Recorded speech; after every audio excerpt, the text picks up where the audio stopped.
The year is 1488. A 12-year-old girl stands in the highest tower of Chateau d'En, her small hands gripping the cold stone windowsill until her knuckles turn white. Below, the banners of enemy armies stretch across the Breton countryside like a plague of locusts. The wind carries the acrid smell of smoke from burning villages. And somewhere in the distance she can hear the faint clash of steel on steel. This is not how queens are supposed to be made. Anne of Brittany presses her face against the window, her breath fogging the glass as she watches her world crumble. The weight of a dush, an entire people, rests on shoulders that should be carrying nothing heavier than a child's concerns. But childhood ended for Anne the moment her father's laboured breathing stopped echoing through these same stone halls. Now she is Duchess of Brittany, the last hope of a proud Celtic nation. And powerful men across Europe are already deciding her fate, like merchants haggling over a prized mare. She doesn't know it yet, but she will be forced to marry 3 times. She will endure at least 14 pregnancies, watching child after child slip away like morning mist. She will be passed from one conqueror to another, each marriage a political shackle disguised as a golden crown. This is the story of how a little girl became the most tragic queen in European history, and how she somehow found the strength to fight back. Before diving into these forgotten stories of survival and suffering, if you enjoy learning about the hidden truths of history, consider hitting that like button and subscribing for more content like this. And please, I find it incredible that we're exploring these ancient stories together from different parts of the world, connected across time and space by our shared curiosity about the past. To understand Anne's tragedy, you have to understand what Brittany was and what it meant to lose it. Picture a land where ancient Celtic traditions still whispered through oak groves, where the Breton language flowed like honey on the tongues of fishermen and farmers, where proud dukes had ruled independently for centuries, while the rest of Europe shifted like sand around them. Brittany was the last free Celtic nation, a stubborn thorn in the side of an expanding French kingdom. When Anne's father, Duke Francis II, died in 1488, he left behind no male heirs, only 2 daughters, with Anne as the elder, in a world where women were considered property to be traded, inherited, or conquered. This was both Anne's curse and her opportunity. The moment news of Francis's death reached the royal courts of Europe, the vultures began circling. King Charles VII of France, barely older than Anne herself, saw an opportunity to finally absorb Brittany into his growing empire. The Holy Roman Emperor Maximilian the Fear and viewed her as a potential pawn in his endless chess game with France. Meanwhile, Anne stood in her father's tomb, tears streaming down her face, unknowing that powerful men were already drawing up marriage contracts with her name on them. At 13, Anne made her first desperate move. In a secret ceremony that would have been considered treasonous by the French court, she married Maximilian of Austria by proxy. The emperor wasn't even present. A stand-in held Anne's trembling hand as she spoke vows to a man she'd never met in a language she barely understood. It was a political alliance masquerading as a marriage designed to give Brittany the protection of the Holy Roman Empire against French aggression. But Anne had underestimated the ruthlessness of teenage kings. Charles VIII of France was not about to let his prize slip away to a Habsburg emperor. In 1491, French armies swept across Brittany like a plague of iron and fire. They moved with the precision of a well-oiled machine, capturing fortress after fortress, cutting off supply lines and slowly tightening the noose around Anne's neck. Picture the scene. A 15-year-old girl standing on the battlements of Rennes, watching the French banners multiply on the horizon like a deadly rash. Her advisors speak in hushed, urgent tones behind her, but their words blur together into meaningless noise away. The reality is stark and brutal. Brittany cannot win this war. The French have more men, more gold, more time.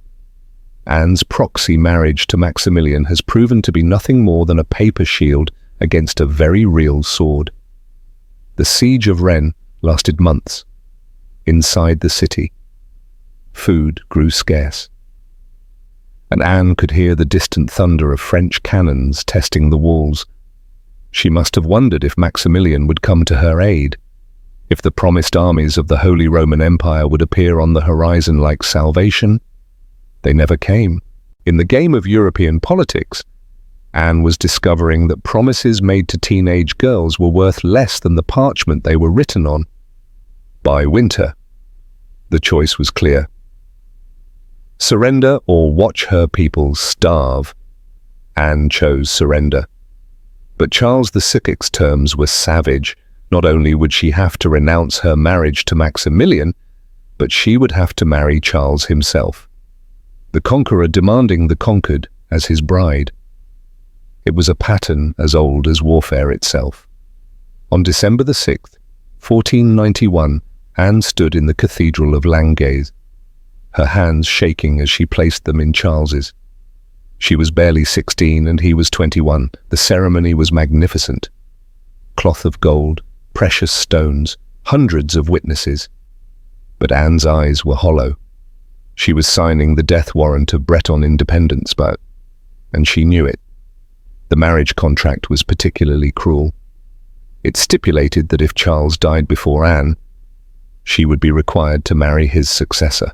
She wasn't just becoming a queen, she was becoming a hereditary asset of the French crown, to be passed from one king to the next like a prized jewel. The girl who had once stood defiantly in the towers of Nantes was now legally forbidden from ever escaping French control. Their wedding night was a study in royal brutality disguised as ceremony. Charles, barely out of his teens himself, was not known for his gentleness.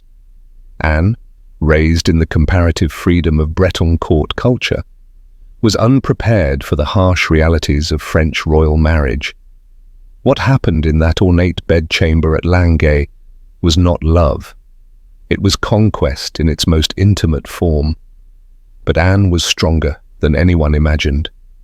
Within months, she was pregnant. The French court celebrated an heir to secure the union of Brittany and France. Anne must have felt a complex mixture of emotions: hope that this child might give her some measure of power, fear for what carrying a conqueror's child meant for her soul, and the devastating knowledge that she was now trapped forever. The child was born dead. This would become the pattern of Anne's life: hope followed by crushing loss, pregnancy followed by grief. In the medieval world, infant mortality was common, but Anne's losses were extraordinary even by the standards of the time. She would endure at least 14 documented pregnancies, with most ending in miscarriage, stillbirth, or infant death. Imagine the psychological toll. Each pregnancy brought the possibility of securing her position, of giving France the heir it desperately wanted, of proving her worth in a world that measured royal women by their ability to produce sons. Each loss was not just personal grief, but political failure, another mark against her in the ruthless ledger of royal expectations. Charles, meanwhile, was proving to be as ineffective as a ruler as he was cruel as a husband. He became obsessed with his claim to the throne of Naples, spending vast sums on Italian military campaigns while neglecting the governance of his own kingdom. Anne found herself effectively ruling France, while Charles played at being a conqueror in foreign lands. It was during one of these Italian adventures that fate intervened in the most unexpected way. In 1498, Charles VIII was walking through the galleries of Château d'Amboise when he struck his head on a low doorway. He collapsed immediately and died within hours. The king who had forced Anne into marriage was dead at 27, leaving behind no surviving children. Anne was free, but only for a moment. According to the terms of her marriage contract, She was now required to marry Charles's successor, Louis XII. But Louis presented a problem. He was already married to John of France, the daughter of Louis XI. The solution was typically medieval in its cynical efficiency. Louis would seek an annulment from the Pope, claiming his marriage to Joan of France was invalid. The annulment process was a masterpiece of royal manipulation. Louis claimed that Joan of France was physically deformed and unable to consummate their marriage despite the fact that they had been married for 20 years. Joan of France, a pious woman who had never done anything but serve her husband faithfully, was dragged through public humiliation as intimate details of her body and their marriage were debated by church lawyers. Anne watched this proceeding with growing horror. She was seeing her own future played out in Joan of France's present. Royal women were not people, but problems to be solved, obstacles to be removed, resources to be redistributed. When Joan of France was finally cast aside and sent to a convent, Anne knew she was staring at her own potential fate. But Anne had learned something during her first marriage. She had discovered that even trapped queens could wield power if they were clever enough. When Louis XI came to claim her as his bride, Anne surprised everyone by negotiating. She agreed to marry Louis, but this time she demanded concessions. Brittany would retain certain autonomous privileges. She would have a say in the succession if they had children. Most importantly, she secured a promise that if Louis died before her, she would not be forced to marry his successor. She would be free to choose her own fate. The negotiations were a masterclass in royal diplomacy. Anne, now 22 and hardened by years of loss and betrayal, faced down the most powerful king in Europe and extracted promises that should have been impossible for a woman in her position to obtain. She had learned to use her value as a political asset to carve out small spaces of autonomy within the prison of royal marriage. The wedding held in 1499 was a far different affair from her first. Anne was no longer the terrified teenager who had trembled before Charles VII. She was a queen who had buried children, ruled a kingdom, and survived the machinations of European politics. When she placed her hand in Louis, it was not surrender, but negotiation. Louis XII proved to be a different kind of husband than Charles had been. Where Charles was brutal and impulsive, Louis was calculating and patient. He understood that Anne was not just a wife, but a political partner whose cooperation was essential to his reign. Their marriage, while still fundamentally coercive, developed into something resembling mutual respect. Anne threw herself into her new role with fierce determination. She established a court culture that blended French sophistication with Breton traditions, created patronage networks that extended her influence throughout the kingdom, and began the delicate work of ensuring that Brittany retained its unique identity even within the French realm. But the ghosts of her lost children haunted every moment. Each pregnancy brought hope and terror in equal measure. She had learned to manage her expectations, to prepare for loss, even as she prayed for success. The psychological armor she had developed was impressive but heartbreaking. A woman who had trained herself not to hope too much for her own children. In 1501, Anne gave birth to a daughter, Claude of France. The child lived, thrived, and became the light of Anne's life. For the first time in years, Anne experienced the joy of successful motherhood. But even this happiness was tinged with political reality. Claude of France was a daughter, not the son France desperately needed. Anne's subsequent pregnancies followed the familiar pattern of loss, sons who lived only days, daughters who never drew breath, the endless cycle of hope and grief that defined royal motherhood in an age of primitive medicine and political pressure. Each loss was both personal tragedy and state crisis. Another failure in Anne's primary duty as queen. The political implications of these losses were enormous. Without a male heir, the succession remained uncertain. Anne's failure to produce sons was seen as a divine judgment, a sign that perhaps the union of Brittany and France was not blessed by God. Courtiers whispered, foreign ambassadors sent coded messages to their masters, and Anne felt the weight of an entire kingdom's future pressing down on her shoulders. But Anne had learned to find power in unexpected places. She became a patron of the arts, commissioning works that celebrated Breton culture and history. She established schools and hospitals, creating institutions that would outlast her own life. She carefully managed her daughter, Claude of France's education, ensuring that the girl would be prepared for the brutal realities of royal life. In 1514, after 15 years of marriage to Louis XII, Anne faced her greatest test. Louis, now 52 and in poor health, was contemplating remarriage after Anne's death to secure the succession. The king, who had promised to honor their marriage contract, was already making contingency plans that would undo everything Anne had fought for. Anne's response was swift and decisive. She arranged for Claude of France to be betrothed to Francis of Angoulême. Louis heir, presumptive. It was a brilliant political move by ensuring that Claude of France would marry the next king. Anne was securing both her daughter's future and Britain's continued connection to the French throne. If Anne couldn't produce sons, she would at least ensure that her daughter's sons would rule. But the effort exhausted her.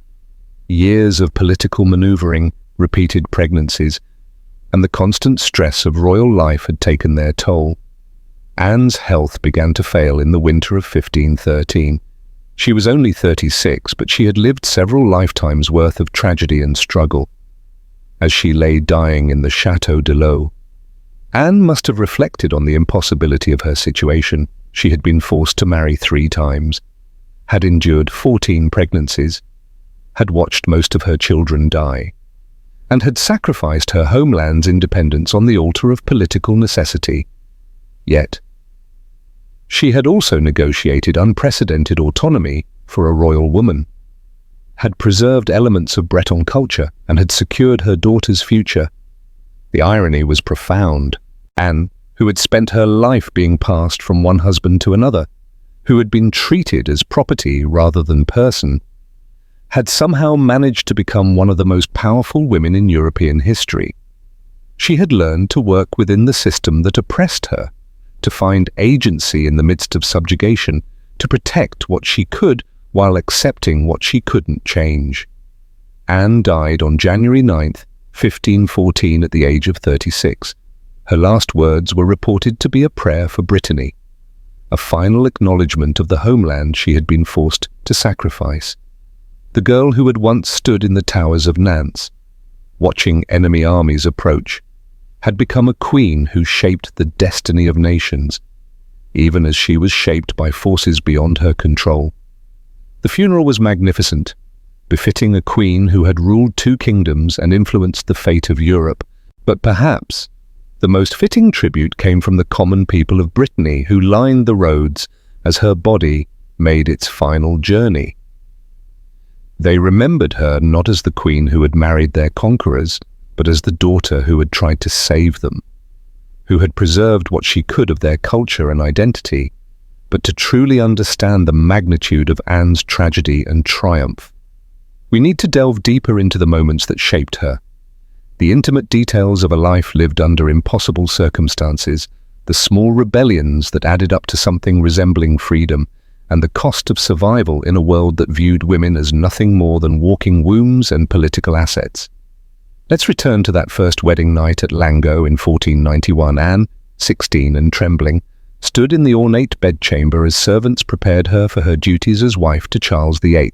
The room was decorated with tapestries depicting scenes of conquest. How grimly appropriate. The bed itself was a monument to royal excess, carved with symbols of French power that must have felt like mockery to a girl who had just signed away her homeland's independence. What the official chronicles don't tell you is that Anne wept, not the delicate tears of a romantic bride, but the raw, desperate sobs of a prisoner who finally understands the full scope of her captivity. Her ladies in waiting, themselves products of aristocratic marriages, arranged for political gain, offered what comfort they could. But what comfort could there be? Anne was about to be initiated into the most intimate form of conquest. And everyone in that room understood the reality behind the ceremonial pomp. Charles entered the chamber with the swagger of a young man who had never been denied anything he wanted. At 21, he was already showing signs of the physical and mental instability that would define his reign. His appearance was striking in all the wrong ways. A protruding jaw, a hooked nose, and eyes that seemed to look through people rather than at them.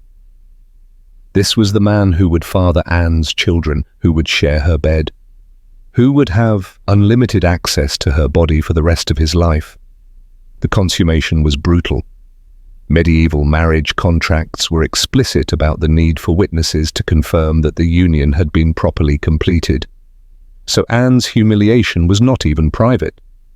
The blood-stained sheets were displayed as proof of her virginity and the marriage's validity, a medieval trophy that reduced her most intimate moment to a matter of state record. But Anne learned something crucial that night. Survival required a kind of internal fortification that had nothing to do with castle walls or armies. She discovered that she could separate her mind from her body, that she could endure what could not be changed, while preserving some essential core of herself that remained untouchable. It was a skill that would serve her well in the years to come. The early months of her marriage to Charles were a masterclass in royal humiliation. The French court, flushed with victory over Brittany, treated Anne like a prized captive rather than a queen. Courtiers would bow to her face and snicker behind her back, making jokes about the Breton mare and placing bets on how long it would take her to produce an heir. Anne endured these slights with outward grace, but inside she was cataloguing every insult, every slight, every moment of disrespect. She was learning the true cost of conquest, not just the loss of political independence, but the systematic destruction of personal dignity. Her first pregnancy came quickly, as was expected. The French court celebrated with premature enthusiasm, already planning the christening of the prince, who would cement the union of Brittany in France. Anne, meanwhile, was experiencing the peculiar mixture of hope and terror that would characterize all her pregnancies. Would this child be her salvation or her doom? Would motherhood give her power or simply provide another weapon for her enemies to use against her? The pregnancy was difficult from the start. Anne suffered from persistent nausea, debilitating headaches, and a strange sense of foreboding that she couldn't shake. The court physicians, men who understood politics better than medicine, assured everyone that these were normal symptoms, signs of a strong child growing in her womb. But Anne's body was telling her something different. She lost the baby in her 6th month. The child was born just developed enough for everyone to see that it would have been the son France desperately needed.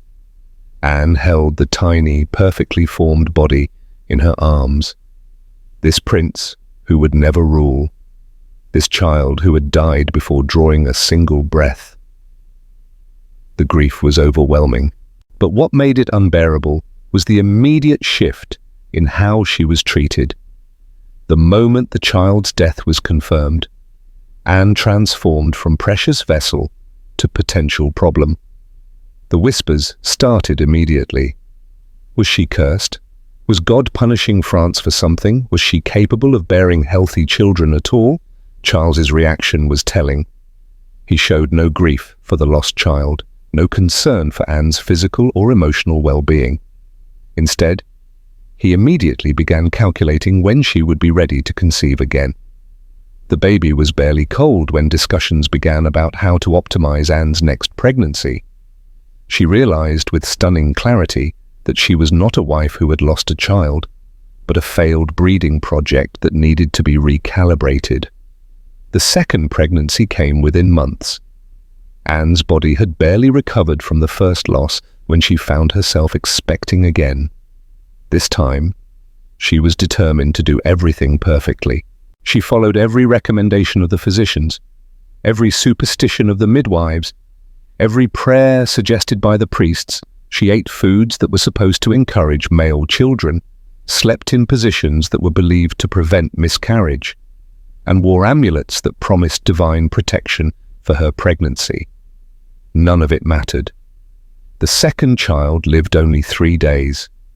Anne held her dying son as his breathing grew shallow, watching the life fade from his eyes. While courtiers already whispered about what his death meant for the succession, she realized that she was trapped in a nightmare from which there was no awakening, condemned to endure pregnancy after pregnancy, loss after loss, with each failure making her more vulnerable to the political machinations of those who saw her as an obstacle to be removed. The pattern established itself with horrifying regularity. Pregnancy, hope, loss, blame, and the immediate pressure to conceive again. Anne's body became a battleground where the future of nations was fought, and she was losing every battle. The physical toll was enormous. Constant pregnancy and miscarriage left her weak, anemic, and prematurely aged. But the psychological damage was perhaps worse. She was developing a kind of protective numbness, a way of experiencing hope without fully believing in it, of preparing for loss even as she prayed for success. Charles, meanwhile, was proving to be as incompetent as a king as he was callous as a husband. His obsession with the Italian wars consumed vast resources and attention, leaving France's internal affairs to be managed by others. Anne found herself stepping into the void, managing correspondence, meeting with ministers, and making decisions that should have been Charles's responsibility. It was ironic she was gaining real political power just as her personal life was becoming a catalogue of losses. The Italian campaigns also provided Anne with some respite from the relentless pressure to conceive. When Charles was away playing soldier, she could focus on governance rather than pregnancy. These periods of relative freedom gave her glimpses of what she might have been capable of if she had been born male or if she had lived in a different era. She proved to be a skilled administrator, a thoughtful policymaker, and a capable diplomat. But these achievements were always overshadowed by her primary duty, producing an heir for France. Anne's relationship with Charles was complex and evolving.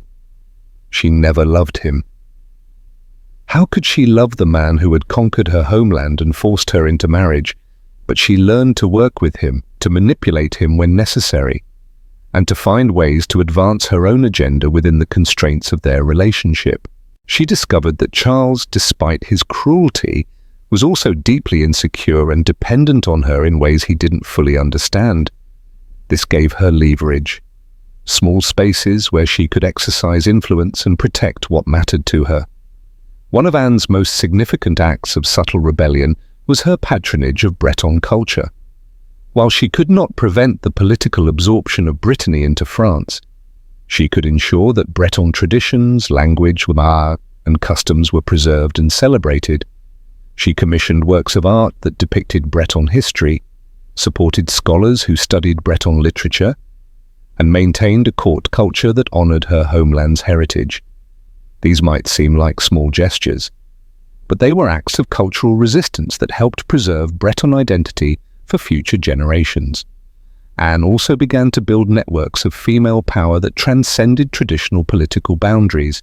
She corresponded with other queens and noble women across Europe, sharing information, offering support, and creating informal alliances that operated outside the male-dominated diplomatic sphere.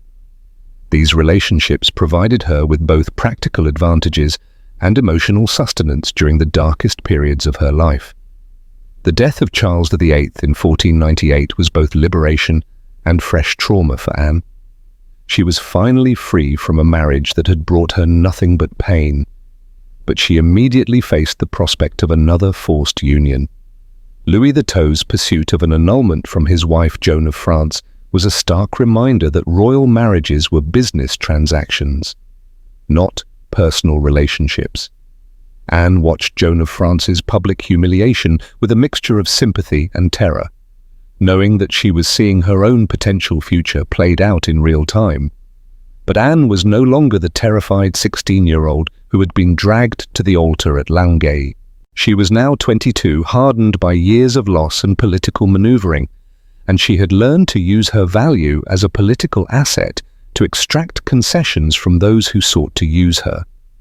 Her negotiations with Louis XII were a masterpiece of strategic thinking, proof that she had transformed from victim to player in the game of European politics.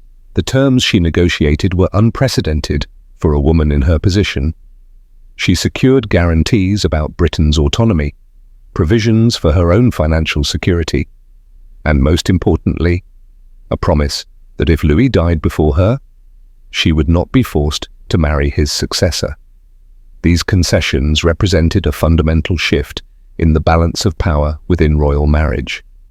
Anne had managed to carve out spaces of agency within a system designed to deny her any autonomy at all.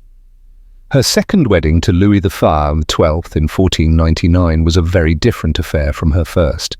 Anne entered this marriage not as a conquered prize, but as a negotiating partner who had secured terms that protected her interests.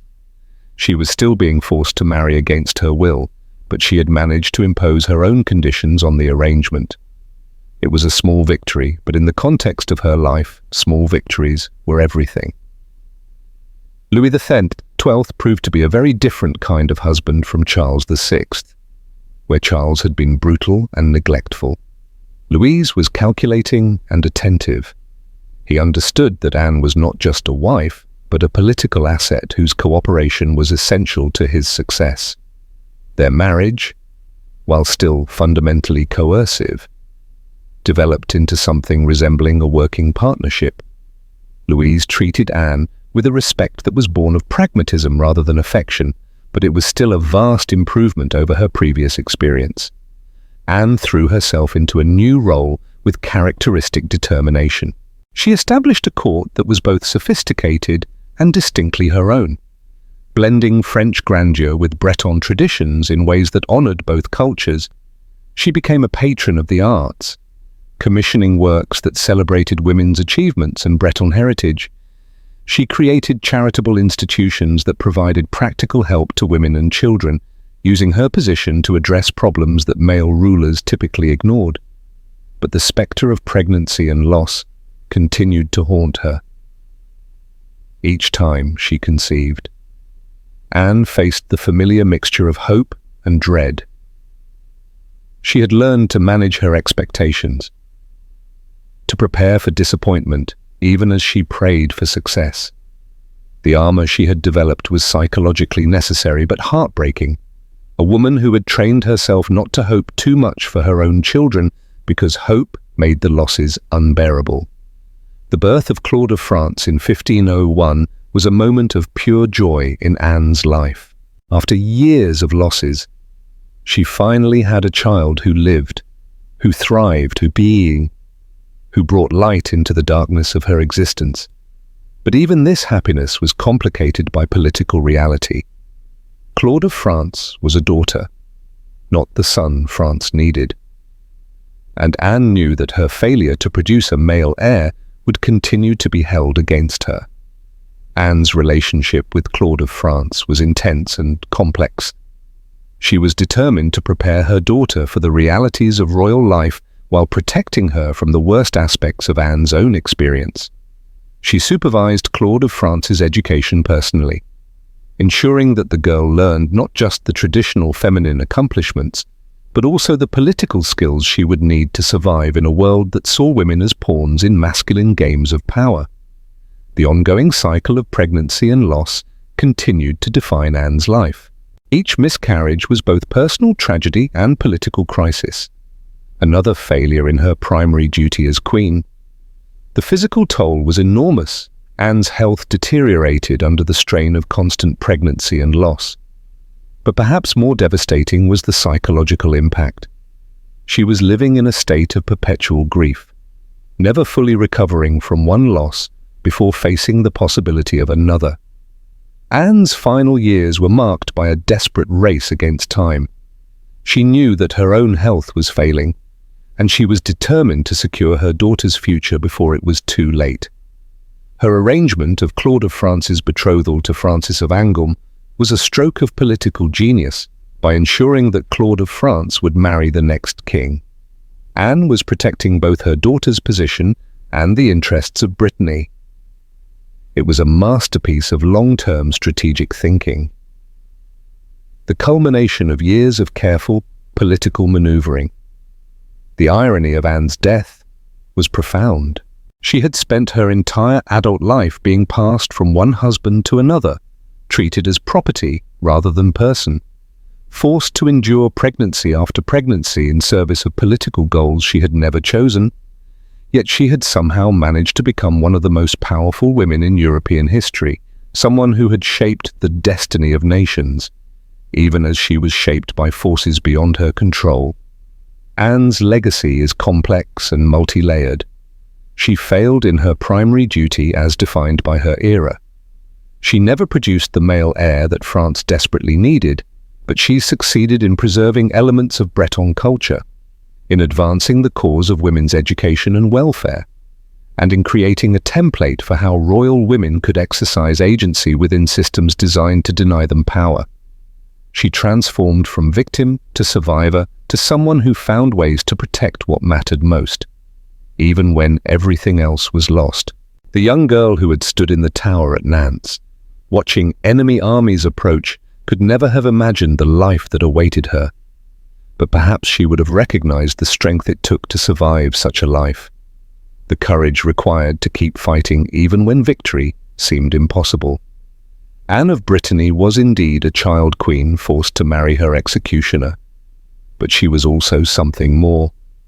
A woman who discovered that even in the darkest circumstances there are always small spaces where hope can flourish, where love can exist, where the human spirit can find ways to endure and even triumph.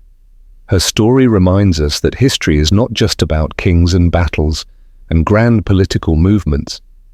It's also about individuals caught in circumstances beyond their control, people who find ways to preserve what they can while they can, who discover that sometimes the greatest victories are the ones that no one else even notices, and saved what she could of her world, and in doing so, she saved something essential about what it means to be human in the face of impossible odds. The wind still blows through the towers of Nantes, carrying the salt scent of the sea and the whispered stories of those who came before. And sometimes, if you listen carefully, you can hear the echo of a young girl's voice, defiant and determined, promising that some things, love, hope, the memory of who we were, will endure long after the armies have passed and the conquerors have turned to dust. Anne's daughter, Claude of France, would go on to marry Francis I and become Queen of France, continuing the line that would rule for centuries. But Claude of France's path was remarkably different from her mother's. She enjoyed the relative freedom that came from marrying by choice rather than conquest. From entering a union that was political but not coercive, the cycle of forced marriage and political subjugation that had defined Anne's life was finally broken by Anne herself. Through her careful planning and fierce negotiations, she had ensured that her daughter would have choices that Anne herself had never been allowed to make. Standing in that tower at Nantes, watching the armies approach, 12-year-old Anne could never have imagined the life that awaited her. She could never have foreseen that she would be forced to marry her conqueror, that she would bury child after child, that she would become the most powerful woman in France, even as she remained trapped by the very system that elevated her. But perhaps she would have recognized the strength it took to survive such a life. Perhaps she would have understood that sometimes the greatest act of rebellion is not resistance but persistence, not the dramatic gesture, but the quiet determination to protect what you can, while you can. Anne of Brittany was indeed a child queen forced to marry her executioner, but she was also something more. A woman who discovered that even in the darkest circumstances, even within the most restrictive systems, there are always small spaces where agency can flourish, where love can exist, where hope can survive. The girl in the tower became the woman who saved what she could of her world, who transformed conquest into negotiation, who turned survival into a form of victory. In the end, perhaps that's the most any of us can hope for, to face the forces that would destroy us and find ways to preserve what matters most. Even when everything else is lost, the wind still blows through the towers of Nantes, carrying the salt scent of the sea and the whispered stories of those who came before. And sometimes, if you listen carefully, you can hear the echo of a young girl's voice, defiant and determined, promising that some things, love, hope, the memory of who we were, will endure long after the armies have passed and the conquerors have turned to dust.